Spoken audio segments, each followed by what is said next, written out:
बिहार के बाहुबली बनल बा और तू लोग कुछ नहीं के कर सका। भैया ई तबरेजवा कुछ नहीं के, ओकर ताकत सत्या हो।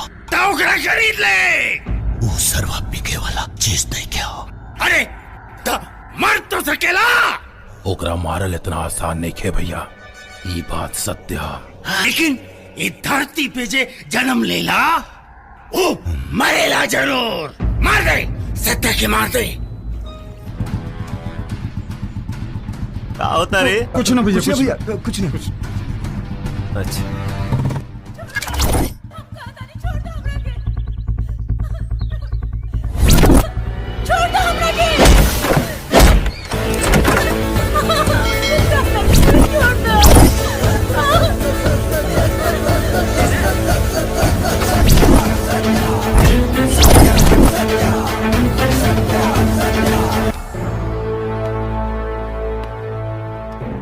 जब नाश मनुष्य पर छाता है, पहले विवेक मर जाता है। बस बस सत्या, आपन प्रवचन अपने पास रख।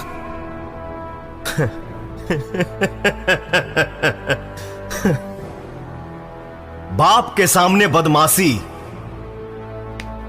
असत्या के सामने अय्यासी करे के गुस्ताखी। ता का करबे?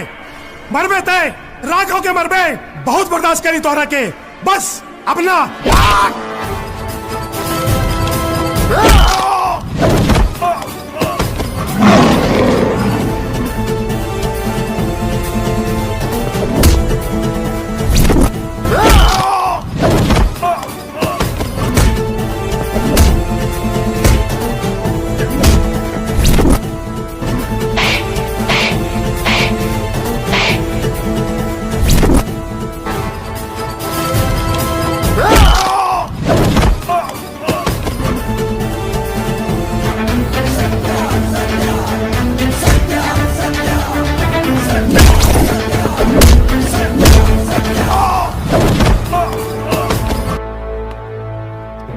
गुनहगार खातिर सत्या के कोर्ट में एक ही फैसला होला,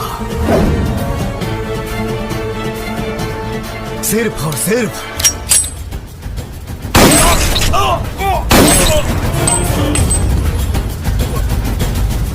हत्या। तू अपन गुस्सा पर काबू नहीं के रख सकत। अपन आदमी के मार के का मिलल तोहरा? वो गलती कैलस, ओकर सजा ओके मिलल, बस। अरे काहे का गलती? उमर हो, एमा गलत का है? अगर रउआ बहन के साथ ऐसा भइल रही तब भी रउआ यह कहती। सत्य आपन हो या गैर, जे औरत के इज्जत ना करी, आप